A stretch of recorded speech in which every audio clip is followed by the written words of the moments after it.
Assalamualaikum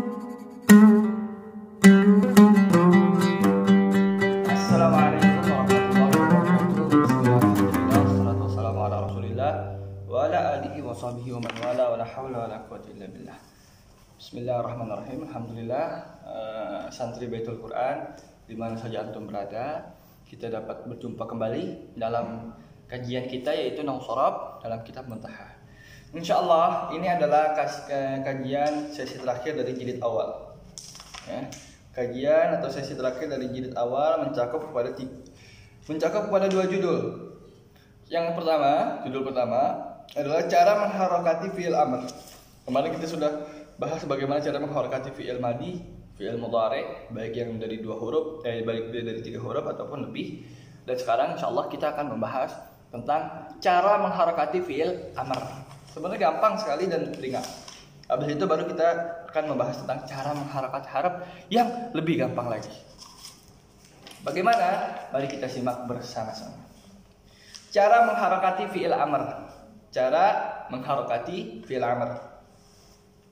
Cara mengharokati fi'il amr lebih mudah dari fi'il mudhari, dari fi'il madi. Asalkan kita sudah mengetahui bentuk fi'il mudhari'nya. Asal kita sudah tahu dari fi'il amr itu bagaimana bentuk fi'il mudhari'nya. Jadi kalau fi'il mudhari' itu asal dari fi'il madi, maka fi'il amr itu asalnya dari fi'il mudhari'. Maka terus berkesinambungan begitu. Pertama adalah fi'il madi. Fi'il madi ini membuahkan fi'il mudhari'. Jadi fi'il mudhari' diambil dari fi'il madi. Ya, fi'il mudhari diambil dari fi'il madi. Nah, fi'il mudhari membuahkan apa? Membuahkan fi'il amr.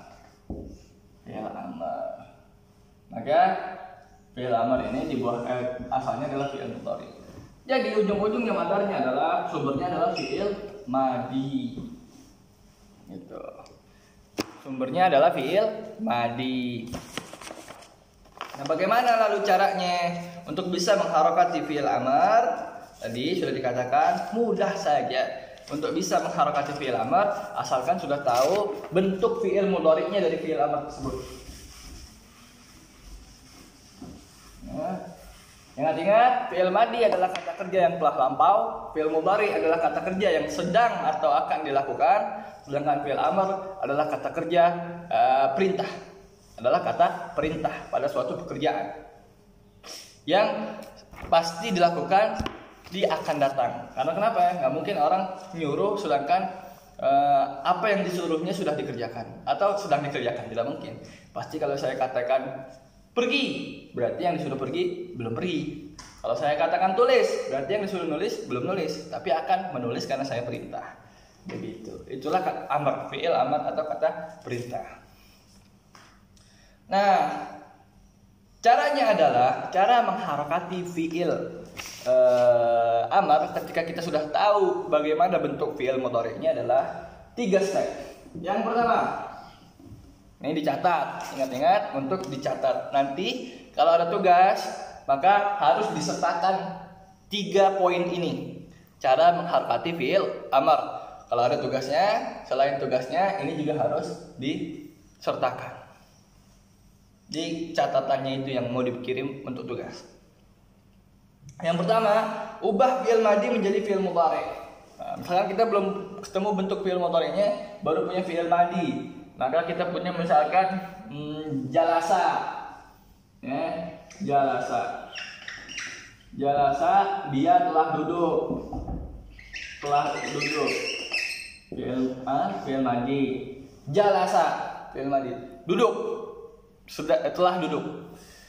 Nah, kita mau berubah dulu fi'il mudhari'nya. Apa? Kemarin jalasa fi'il mudhari'nya adalah yajlisu. Kalau yang belum tahu, kemarin sudah saya terangkan bagaimana cara mencari fi'il mudhari' dari fi'il madinya. Yaitu gampangnya buka kamus. Apa? Jalasa fi'il mudhari'nya buka kamus, nanti akan ketemu yajlisu. Yajlisu. Nah, ketemulah fi'il mudhari'nya yajlisu. Nah, ini step pertama, yaitu ingat-ingat catat ubahlah fi'il madhi menjadi fi'il mudhari. Tuh, catat. Harus ada di tugas. Yang kedua,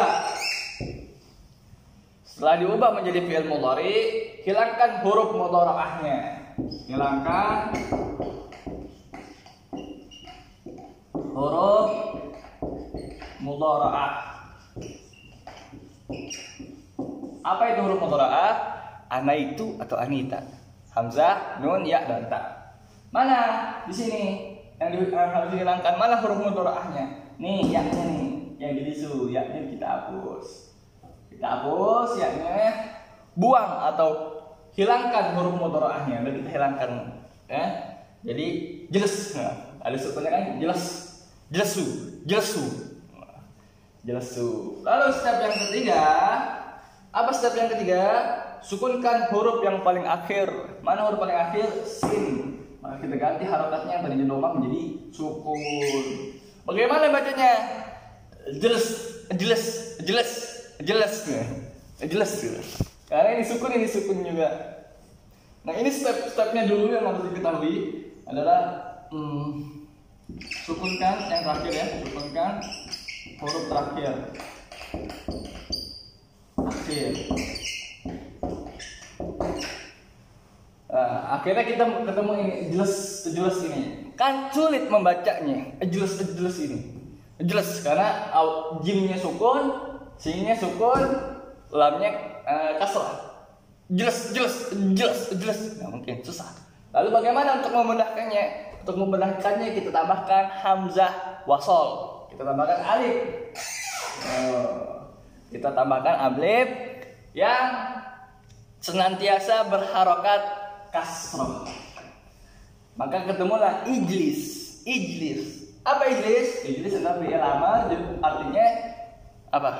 Artinya duduklah. Perintah untuk duduk.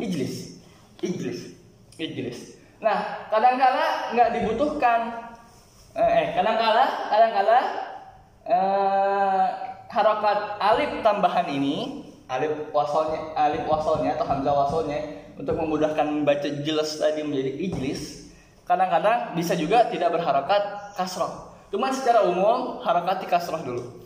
Lalu kapan dia tidak berharokat kasroh? Dia tidak berharokat kasroh kalau huruf sebelum terakhirnya itu berharokat dhammah. Gerah juga ya. Sebentar.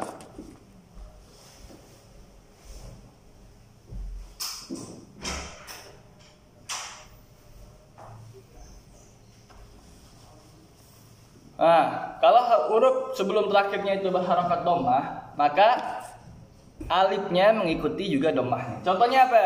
Ini udah ya, ini sudah dicatat ya. Ingat. Contohnya kataba, ada fi'il madhi kataba, menulis.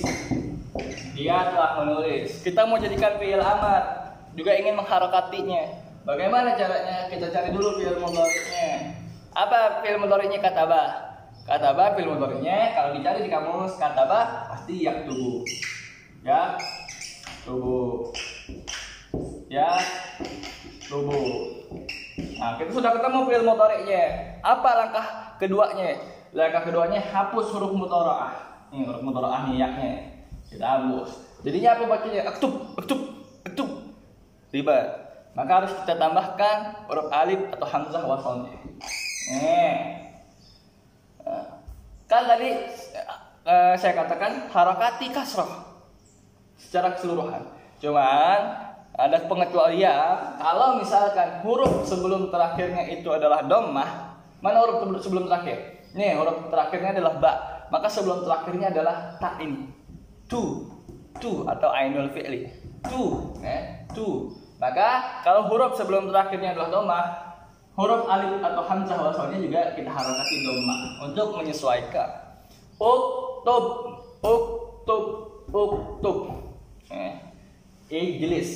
Ijlis.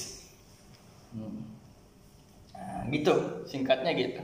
Yang pengecualian hanya ketika huruf sebelum terakhirnya berharokat dhammah, maka hamzah wasalnya juga berharokat dhammah. Sisanya harus diharokati kasroh. Itu. Ada kalanya juga tidak perlu ditambahin alif atau hamzah wasalnya. Tidak perlu ditambahin. Karena gampang bacanya.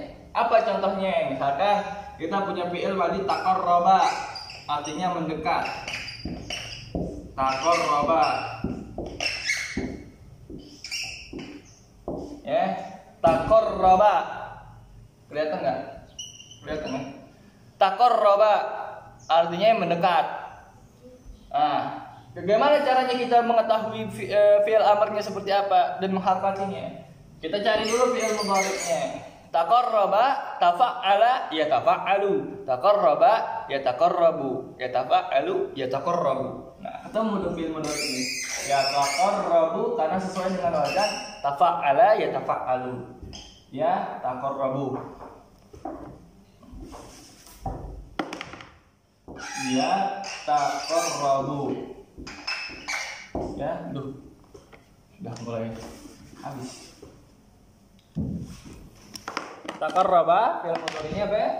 Ya taqarrabu, ya taqarrabu. Ya taqarrabu.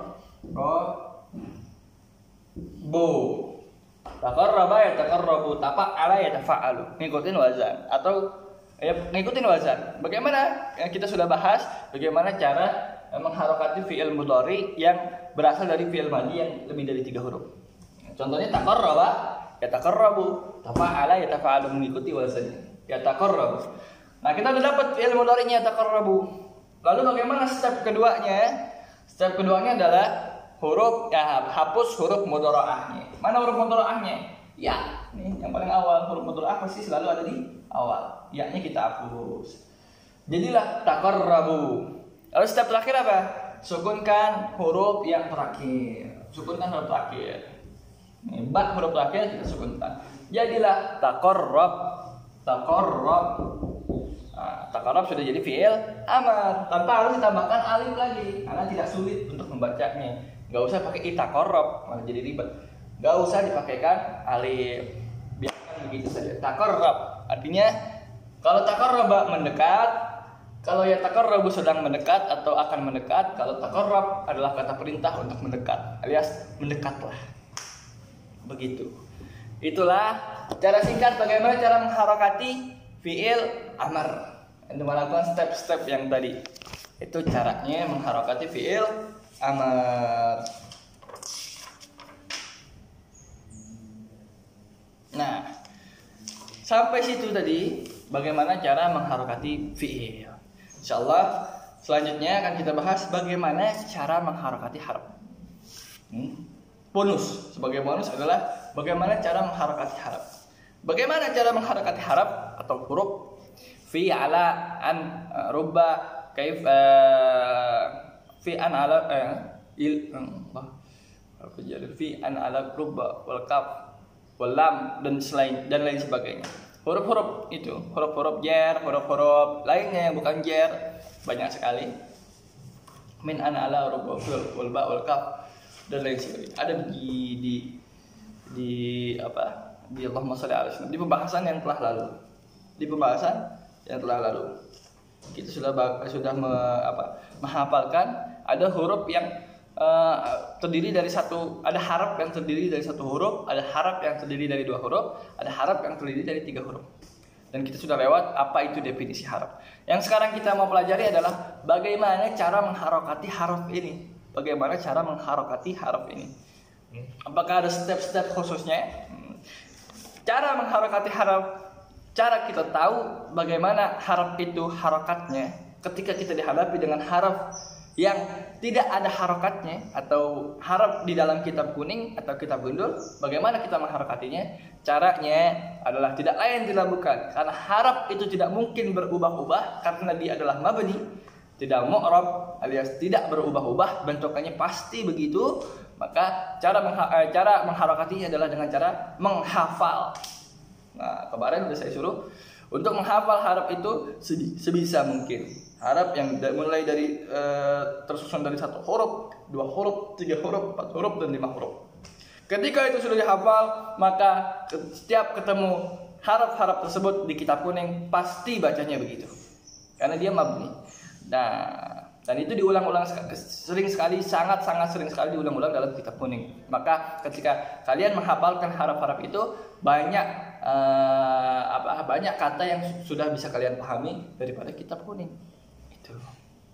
Nah, jadi caranya untuk mengharapkan harap tidak lain dan tidak bukan adalah dengan menghafalkannya. Udah, itu saja. Dan kita sudah membahas apa itu harap dan jenis-jenis harap sesuai dengan pembagiannya di pembelajaran yang telah lalu. Gitu. Nah, ini dia kajian dalam ilmu sharaf, ya, kajian dalam ilmu sharaf. Sebagaimana kita telah ketahui, ilmu ini memfokuskan pembahasan pada segala sesuatu yang berkaitan dengan seluk-beluk kata. Itu ilmu sharaf. Jadi yang kita pelajari dari awal sampai akhir ini adalah ilmu sharaf yang membahas tentang kata, baru kata. Ya. Di dalamnya dibahas tentang jenis kata, bentuk-bentuk kata, cara pembentukannya dan sebagainya. Nah, pembahasan ini cukup penting sebab hal ini akan sangat berguna untuk mengartikan secara tepat arti sebuah kata. Jadi yang jadi fokus daripada ilmu sharaf yang telah kita belajar ini adalah kata. Ya. Target dari belajar ilmu sharaf cuma satu, apa? Yakni kemampuan memahami arti kata. Arti kata ya, bukan arti kalimat, bukan arti paragraf. Arti kata secara tepat. Sebab kata merupakan syarat asasi dan syarat mendasar untuk memahami sebuah kalimat. Jadi kata dulu yang harus dipahami, baru kalimatnya, baru susunan kata-kata itu. Karena kalimat adalah susunan daripada kata-kata. Untuk bisa memahami kalimat, untuk bisa memahami paragraf, kita harus paham dulu katanya. Makanya ilmu sharaf didahulukan daripada ilmu nahwu.